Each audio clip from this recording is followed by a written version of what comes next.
If you've ever been the family embarrassment while your sibling got all the glory, hit that like button and subscribe right now. You're not going to want to miss what happened next. My name is Elena Vasquez, and for 26 years, I was the family disappointment. The dropout. The one who couldn't finish anything. The sister who worked in customer service, while my older sister Isabella became a corporate executive at a pharmaceutical company. Isabella was everything my parents wanted. MBA from Northwestern. Director of Operations at MedTech Solutions, earning $240,000 a year. Engaged to Christopher Blackwell III, whose family owned a chain of private hospitals across Texas. They lived in a penthouse in downtown Dallas that Mom showed photos of to literally everyone she met. Me. I lived in a 750-square-foot apartment in Deep Ellum that Mom described as Elena's bohemian phase that's concerning at her age. I dropped out of college after 2 years. Couldn't handle the workload, Dad told people, his voice laden with disappointment. The truth was more complicated, but they never asked for it. The family hierarchy was established at every gathering. Isabella would discuss her latest product launch, her team management strategies, her networking at medical conferences. Christopher would talk about the Blackwell Family Foundation, their yacht club, their connections to state legislators. Me. When I mentioned my work, Mom would change the subject within 30 seconds. That's nice, dear. Isabella, tell everyone about the award you received. The award was always the conversation ender. Isabella had won Rising Star in Pharmaceutical Operations from some industry magazine. She'd had it framed, 3 copies. One in her office, one in her penthouse, one at Mom and Dad's house in the living room where everyone could see it. My parents' house had exactly 0 photos of me anywhere visible. They were all in a drawer in the guest room. I'd found them once while looking for extra blankets. The wedding planning started 18 months before the actual date. Isabella wanted perfection. A $380,000 ceremony at the Rosewood Mansion, 300 guests, designer dress, celebrity wedding planner. The Blackwell family was contributing $200,000. Mom and Dad mortgaged their house to pay for the rest. This is a once-in-a-lifetime event, Mom said, her eyes shining. Isabella deserves the wedding of her dreams. I was initially supposed to be a bridesmaid. Then I got downgraded to regular guest, when Isabella decided to only have her pharmaceutical colleagues in the wedding party, for the optics. Then 3 weeks before the wedding I got the text. I was in my apartment reviewing quarterly financials on my laptop when my phone buzzed. Elena, we need to talk about the wedding. Christopher's parents are very image conscious. They've been asking about our family. I think it's best if you don't come. You'd be more comfortable anyway. These aren't your kind of people. Hope you understand. Bella. I stared at the message for a long moment. Read it 3 times. Let the words sink in like stones in water. My own sister was uninviting me from her wedding. I typed back, understood. Nothing else.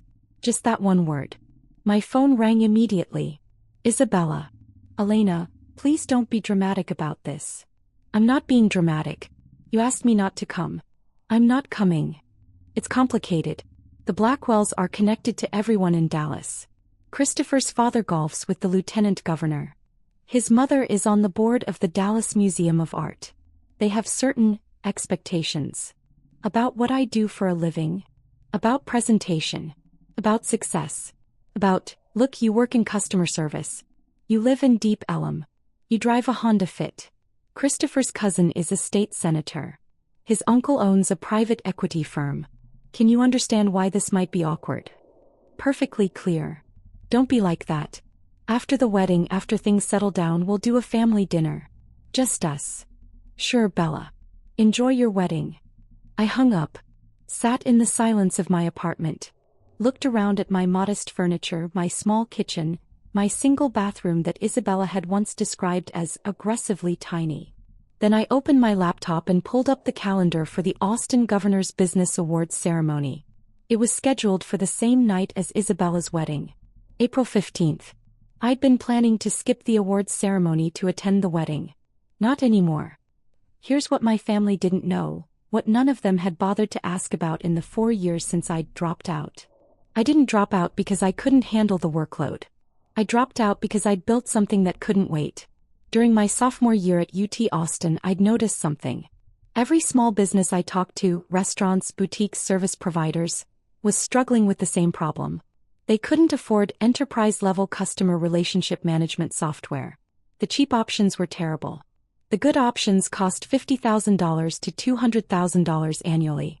So I built something in between. I taught myself to code. Spent every night for 8 months building a CRM platform specifically designed for small businesses. Cloud-based, intuitive interface, priced at $99 to $299 monthly depending on features. Everything a small business needed, nothing they didn't. I called it Client Flow.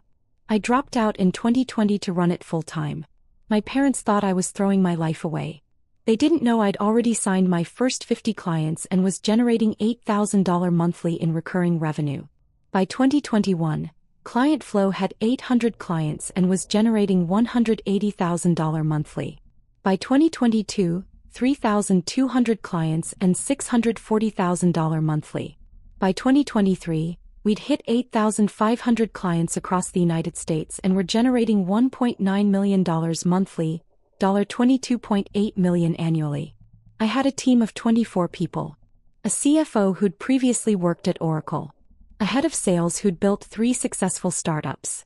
A customer success team of 12 handling support tickets and onboarding. My company was valued at $87 million in our Series B funding round in January 2024. But I kept my apartment in Deep Ellum. Kept my Honda Fit. Kept showing up to family dinners in jeans and t-shirts while Isabella wore her designer suits. I worked from home most days, and when family asked what I did, I said customer service. Which was technically true. I was serving customers. Just also happened to own the company. I let them believe what they wanted to believe. Because I needed to know, would they love me without the success? Would they value me just for being Elena? The answer had always been obvious.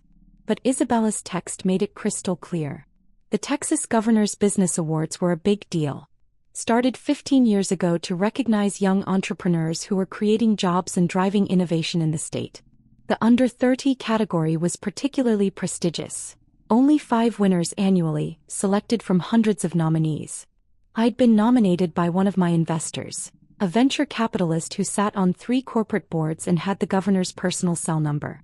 When I won, I'd initially planned to keep it quiet, attend the ceremony, accept the award, and let it fade into the background. But circumstances had changed. Drop a comment and let me know where you're watching from tonight. The awards ceremony was at the Four Seasons in Austin. Black tie, 500 attendees, live streamed on multiple platforms. Forbes was covering it. The Austin Business Journal had a full team there. Every major tech CEO in Texas would be in attendance. I bought a dress. Not just any dress. A custom Alexander McQueen in midnight blue that cost $8,000. Hair and makeup by the same team that handled Austin Fashion Week. Shoes that cost more than my monthly rent. When I looked in the mirror the night of the ceremony, I barely recognized myself. My date for the evening was Marcus Chen, CEO of a semiconductor company that had just gone public for $3.2 billion. We'd met at a founders conference in San Francisco and had stayed friends. When I told him about the situation with my sister, he'd immediately offered to attend with me. Family who dismisses you doesn't deserve you, he'd said simply.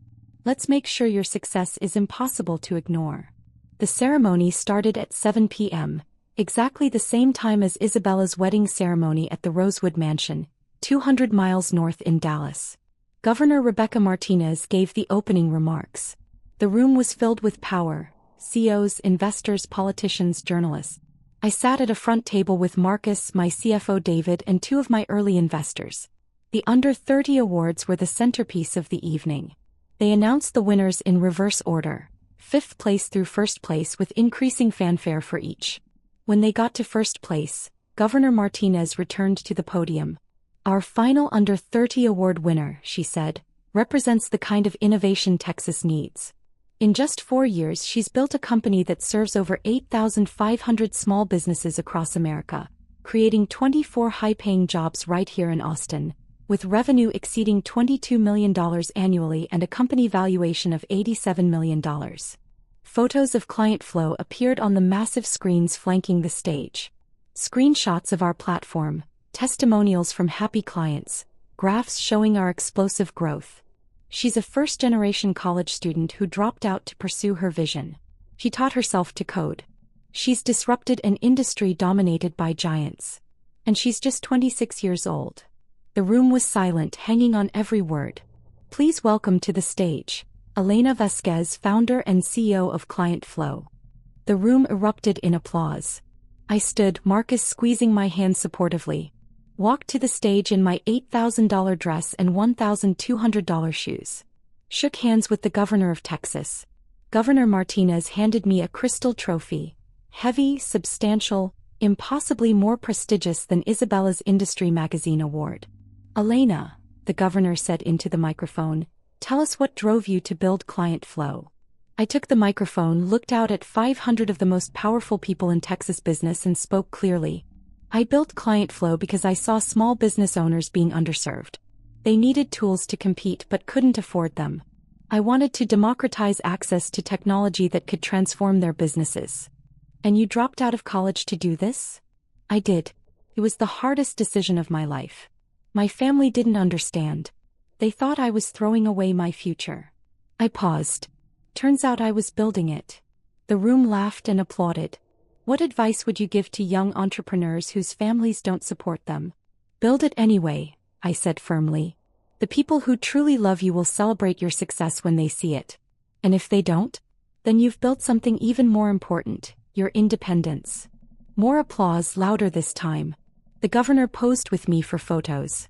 Professional photographers captured the moment from every angle. The governor handing me the trophy, both of us smiling, the Client Flow logo on the screens behind us. Forbes posted the photos to social media within minutes. Tagged me, tagged Client Flow, tagged the governor. The caption read, Elena Vasquez, 26, receives the prestigious Governor's Under 30 CEO Award for building an $87 million company that's revolutionizing small business technology. Hashtag Texas Tech, hashtag Women in Business, hashtag Under 30 Inch. The post went viral immediately. 50,000 likes in the first hour. Comments from business leaders, entrepreneurs, journalists. Shares from major tech accounts. While Isabella was saying her vows at the Rosewood Mansion, I was trending on social media. My phone started buzzing incessantly. I'd silenced it for the ceremony, but I could feel it vibrating in my clutch. Text after text after text. I ignored it. Focused on the evening. Networked with CEOs who wanted to talk about Client Flow's growth strategy. Spoke with journalists who wanted interviews. Posed for more photos with Marcus, with my team, with other award winners. At 10 p.m. during the reception I finally checked my phone. 127 unread messages. The first was from my college roommate. Elena, you're on Forbes. The governor. What the actual fuck? Then my former study group. You built an $87 million company? Then people I hadn't talked to in years. All variations of the same shock and congratulations. And then buried in the avalanche. Mom. That. Isabella. Mom's message was time-stamped 7:47 p.m. during Isabella's wedding reception. Elena, people are showing me photos of you with the governor? Is this real? Please call me. Dad's was time-stamped 8:15 p.m. We need to talk about what we're seeing online. Why didn't you tell us? Isabella's was time-stamped 9:03 p.m. My wedding guests are all on their phones looking at your Forbes feature. You did this on purpose. On my wedding day. How could you? I put my phone away without responding. Marcus noticed my expression. Family. Family. You okay? Better than okay, I said. For the first time in my life, I don't need their approval. The aftermath was spectacular. By midnight, the Forbes article had 200,000 shares. The photos of me with the governor were everywhere. Twitter, LinkedIn, Instagram, Facebook. Business publications were requesting interviews. Venture capital firms were emailing about Series C funding discussions. Client Flow's website traffic increased 847% overnight.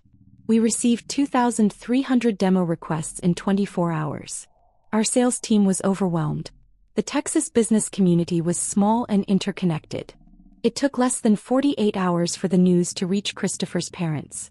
Isabella called me Sunday afternoon, 2 days after her wedding. I was in my apartment, still in my Client Flow t-shirt and sweatpants, reviewing demo request prioritization with my sales team over Zoom. I let it ring. She called again. I declined the call. She texted, "We need to talk. Please." I replied. You uninvited me from your wedding because I'd embarrass you. What's left to talk about? I didn't know. You didn't know because you never asked. You assumed. Please, Elena. Christopher's parents saw the Forbes article. They're asking why you weren't at the wedding. They think we're in a fight. This is making us look bad. I stared at that message for a long moment. Then typed, not my problem. Enjoy your marriage. She didn't respond. Mom called an hour later. I answered mostly because I was curious. Elena Maria Vasquez, what is going on? Hi, Mom. Don't hi, Mom me. An $87 million company? The governor? Forbes? And you didn't tell us. You never asked what I actually did for work. You said customer service. I do customer service. I'm serving 8,500 customers. I just also happen to own the company. Silence on the other end. Why didn't you tell us? Her voice cracked slightly. Would you have believed me? What? If I'd told you 4 years ago that I was building a company, that I'd dropped out of school to be an entrepreneur, would you have supported me? Or would you have told me I was throwing my life away? More silence. You have to understand, Elena. We were worried. You dropped out, you were living in that tiny apartment, you never seemed to have any money. I was reinvesting everything into the company. That's how startups work. We didn't know that. You didn't explain. I shouldn't have to explain myself to earn basic respect from my own family. My voice was calm but firm. For 4 years, you've treated me like a failure. You've dismissed my work, patronized my choices, and compared me unfavorably to Isabella at every single opportunity. We never meant. Mom. Isabella uninvited me from her wedding because I would embarrass her in front of the Blackwells. That's not a misunderstanding. That's not poor communication. That's how little she thought of me. How little you all thought of me. She didn't mean it like that. She meant it exactly like that. And you know what? She was right to uninvite me. Because I would have embarrassed her, just not the way she thought. Hit that subscribe button if you've ever had to prove yourself to people who should have believed in you from the start, because what happened next changed everything. Mom tried to salvage the conversation. Christopher's parents want to meet you. They're very impressed. They said. Let me stop you there, I interrupted. The Blackwells want to meet me now because Forbes said I'm successful. Not because I'm Isabella's sister. Not because I'm worth knowing as a person. Because I have monetary value to them. That's not fair. It's completely fair. It's the same reason Isabella uninvited me. I had no value to her social climbing. Now I do. But that doesn't mean I'm available for use. Elena, please. This is tearing our family apart. No, Mom. This is revealing what our family actually is. There's a difference. I hung up. Turned my phone on Do Not Disturb. Got back to work. The business community's response was overwhelming. Within 1 week I had interview requests from Forbes, Business Insider, TechCrunch, and the Wall Street Journal. Speaking invitations from 3 major tech conferences. Series C funding offers from 7 venture capital firms. Acquisition inquiries from 2 public companies which I declined. Invitations to join 2 corporate boards. A request to speak at UT Austin's business school commencement. David, my CFO, was fielding calls nonstop. Elena, we need to hire a PR person. This is beyond what I can manage alongside the financials. Do it. Find someone good. We hired Rebecca Chin, no relation to Marcus. A former tech PR executive who'd worked with 3 unicorn startups. Her first advice, lean into your story. Young Latina founder, college dropout, built an $87 million company from nothing. That's the narrative investors and press are hungry for. I'm not going to exploit my ethnicity for marketing.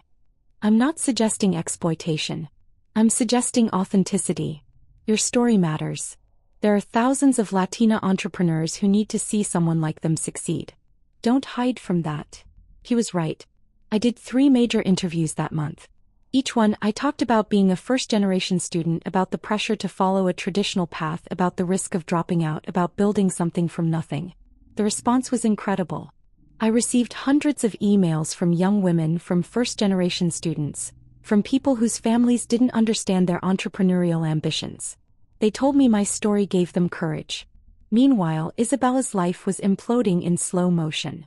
The Blackwell family, it turned out, was obsessed with status and connections. When they discovered Isabella had deliberately excluded her sister, the sister who was now a celebrated entrepreneur with the governor's personal endorsement, they were furious. Christopher's mother, Margaret Blackwell, was particularly angry. She sat on multiple charity boards and was deeply involved in Dallas high society. Having a connection to a successful young tech CEO would have been valuable for her nonprofit work and social standing. Isabella had cost her that connection. Christopher called me 3 weeks after the wedding. I almost didn't answer, but curiosity got the better of me. Elena, this is Christopher Blackwell. We haven't formally met. I know who you are. I'm calling to apologize for what happened with the wedding. Isabella made a mistake. Isabella made a choice, I corrected. A deliberate one. She was stressed. Wedding planning, the pressure from both families trying to make everything perfect. Christopher, I don't care about the excuses. Your fiancé, sorry, your wife, uninvited me from her wedding because she thought I'd embarrass her.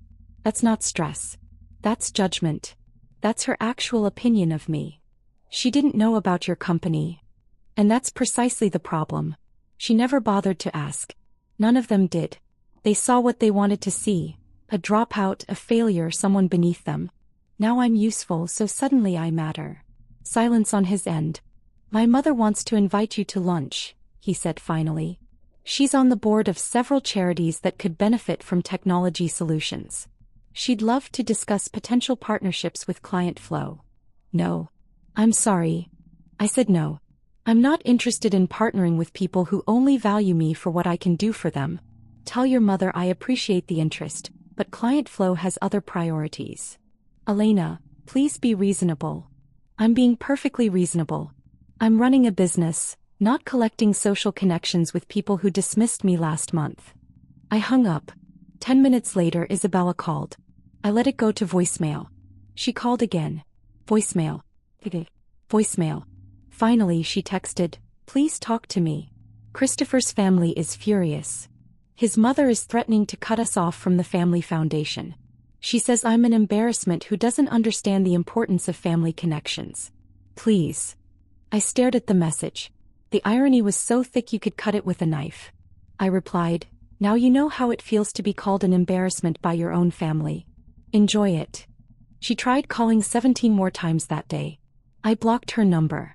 Mom showed up at my apartment the following Sunday. Just appeared at my door, which was bold considering I lived in a building with security and she didn't have the code. Someone must have let her in. Elena, we need to talk. Face to face. I considered closing the door. Instead, I let her in.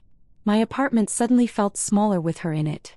She looked around, at my IKEA furniture, my small kitchen, my wall of photographs from my travels. Her expression was complicated, like she was seeing something that didn't compute. This is where you've been living? For 4 years. Yes. While you were building an $87 million company? While I was reinvesting every penny into growth. Yes. She sat down on my couch without being invited. Your father and I, we feel terrible. We didn't know. You didn't ask. You said you did customer service. I do. Just at a higher level than you assumed. I leaned against my kitchen counter. Mom, what do you want? Why are you here? I want to understand. Why didn't you tell us? I needed to know if you loved me without the success. If you'd value me just for being Elena. Your daughter. Not Elena the CEO, not Elena the award winner. Just Elena. Of course we love you. Do you? Because for 4 years, you've treated me like a disappointment. You've praised Isabella constantly while dismissing everything I did. You've introduced her as my daughter, the pharmaceutical executive, and me as my younger daughter who does various things. Her face crumpled slightly. I didn't realize. That's the problem. You didn't realize because you didn't care enough to look deeper. You saw what you wanted to see, a dropout who couldn't hack it in college. It never occurred to you that I might have left for a good reason. What was the reason? Really? I built something that couldn't wait. Every day I stayed in school was a day my competitors got ahead. I had clients willing to pay for my product. I had investors interested in funding me. I had a window of opportunity that would close if I didn't act. So you dropped out. So I dropped out. And you've held it against me ever since. She looked down at her hands. Your father mortgaged the house for Isabella's wedding. I know. We couldn't have done that for you. We're tapped out now. When you get married, if you want a big wedding. Mom, I don't want a big wedding. And if I did, I'd pay for it myself. I can afford it. I paused. That's not why I'm upset. I'm upset because you valued Isabella's happiness enough to mortgage your house, but you couldn't be bothered to understand what I was building. We didn't know there was anything to understand. Because you never asked. You never showed genuine interest in my life. You never wanted to know what I actually did every day. You just assumed I was failing and left it at that. The silence stretched between us like a canyon. What do you want from us, Elena? What would make this right? I want you to understand that you can't undo 4 years of dismissiveness with one conversation. I want you to recognize that your love felt conditional, dependent on me meeting your expectations of success. And I want you to understand that I don't need your validation anymore. I've built a life without it. You're our daughter. Am I? Because Isabella is the daughter you brag about. I'm the one you make excuses for. That's not. She stopped. Reconsidered. That was true. I can see that now. And I'm sorry. It was the first actual apology she'd offered. I need time, Mom. I need space to figure out what kind of relationship we can have going forward. One that's based on who I actually am, not who you wish I'd been. How much time? I don't know. Months. Maybe longer. She looked stricken. Isabella's marriage is already strained because of this. Christopher's family is furious with her. She's barely talking to us. And now you. Isabella's marriage is strained because she made a choice that backfired. That's not my responsibility to fix. She's your sister. She uninvited me from her wedding, Mom. She told me I'd embarrass her. That's not sisterly love. That's contempt. She's sorry. I'm sure she is.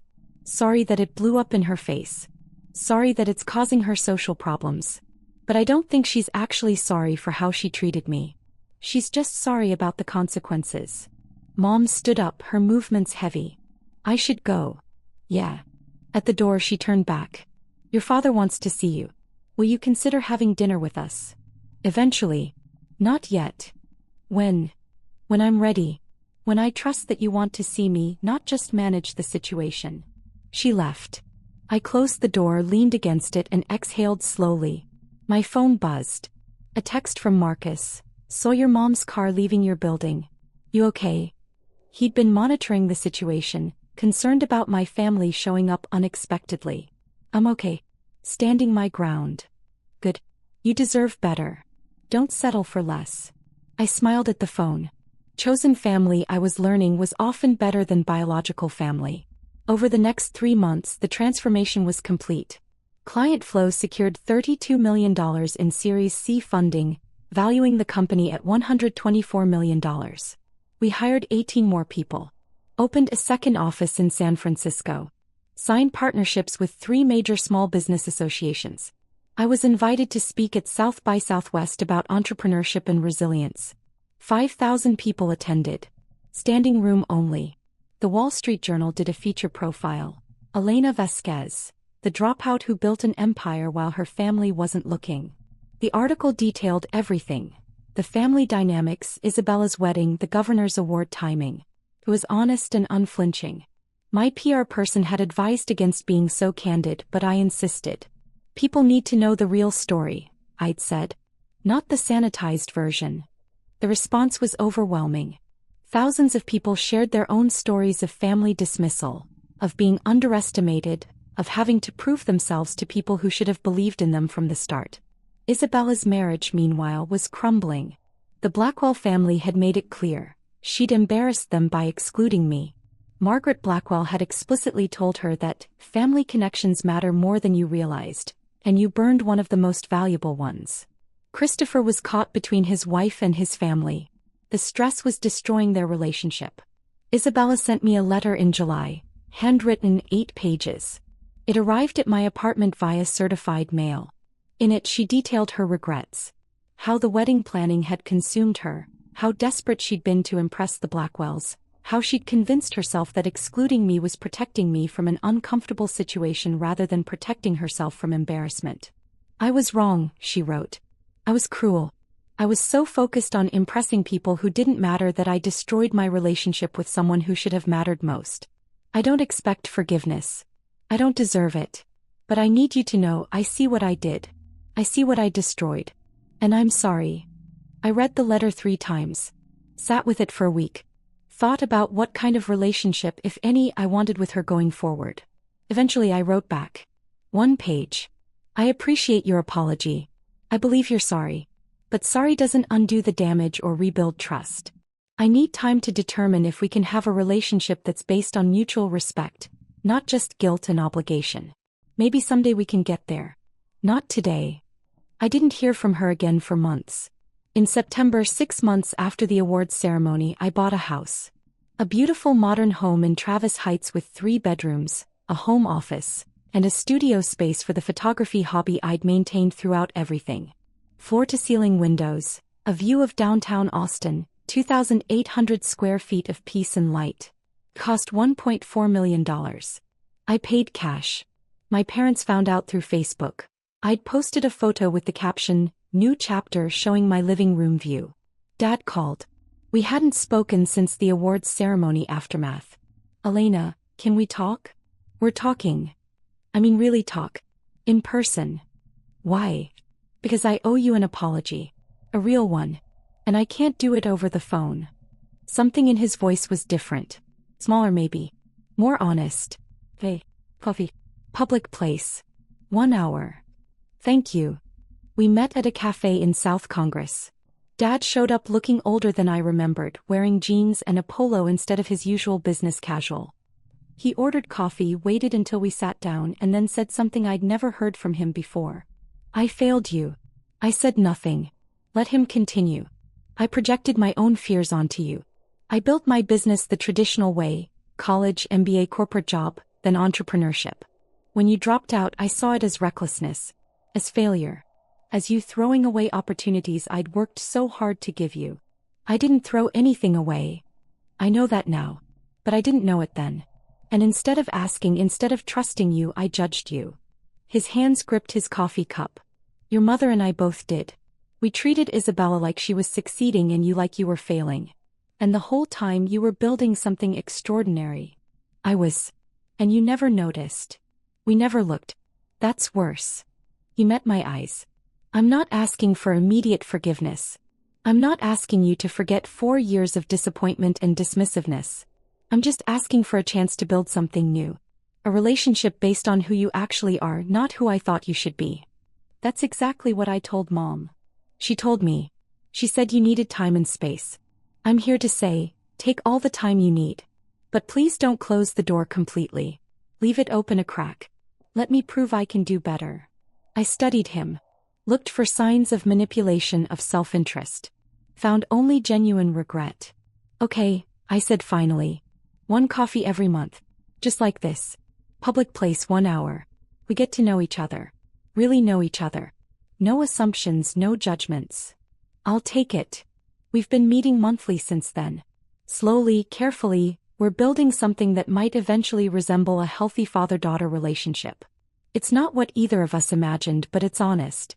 If you've ever had to walk away to save yourself, tell me your story in the comments. Does any of this feel familiar? What would you have done? Isabella and Christopher separated in December, 8 months after their $380,000 wedding. The marriage lasted less than a year. The Blackwell family's pressure, combined with Christopher's resentment of Isabella's strategic error, made the relationship unsustainable. Isabella moved back in with our parents.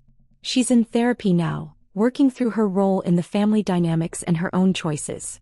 We've exchanged a few texts, brief, cordial, nothing substantial. I'm not ready for more than that. Maybe someday. Mom and I have coffee occasionally. The relationship is careful, bounded, but improving. She's making an effort to understand my work, to ask genuine questions, to listen instead of judge. Client flow hit $42 million in annual revenue last quarter. We're on track for $50 million this year. The company is thriving, growing, succeeding beyond my original projections. But the real success isn't the money or the valuation or the awards. The real success is knowing my worth independent of their approval. Building a life that's authentically mine. Surrounding myself with people who saw my value from the beginning. Marcus, David, my team, my real friends. Last month I was invited to speak at UT Austin's business school, the school I'd dropped out of 6 years ago. 500 students attended. The dean introduced me as one of our most successful entrepreneurs, who had the courage to leave before we finished teaching her. The room laughed. I smiled. During the Q&A, a young woman raised her hand. How did you handle your family not supporting you? I thought about Isabella's text. About mom's dismissiveness. About dad's disappointment. About 4 years of being treated like a failure while building an empire. I built it anyway, I said simply. The people who truly love you will celebrate your success when they see it. And if they don't? Then you've built something even more important than a company. You've built your independence. The room erupted in applause. After the speech, dozens of students wanted to talk, to share their own stories of unsupportive families, to ask advice about taking risks their parents didn't understand. I stayed for 2 hours talking to each one, sharing what I'd learned. Because here's the truth they don't tell you about success. It's not about proving yourself to people who doubted you. It's about building something so authentic, so true to yourself, that their doubt becomes irrelevant. Isabella thought I'd embarrass her at her wedding. In a way she was right. Just not the way she imagined. While she was performing for the Blackwells, I was receiving recognition from the governor. While she was trying to impress people who didn't matter, I was building something that would outlast all of their opinions. The greatest revenge isn't proving them wrong. It's building a life so fulfilling that their approval becomes unnecessary. I'm 28 now. Client flow is valued at $124 million in climbing. I own a beautiful home. I have genuine friendships. I'm building relationships with my parents based on honesty instead of performance. And Isabella? She's figuring out who she is without the Blackwell family approval, without her executive title she quit after the separation, without the validation she'd built her identity around. Maybe she'll find herself. Maybe we'll eventually rebuild our relationship. Maybe not. Either way I'm okay. Because I learned the most important lesson of all. Your worth doesn't come from family approval or societal validation or impressive titles. Your worth comes from building something true, something yours, something that reflects who you actually are. And no one, not family, not in-laws, not anyone, can take that away from you. The trophy from the governor sits on my desk. Not because it proves anything to anyone else, but because it reminds me, I built this. On my own terms. Without permission. Without approval. And it was worth every single second of being underestimated.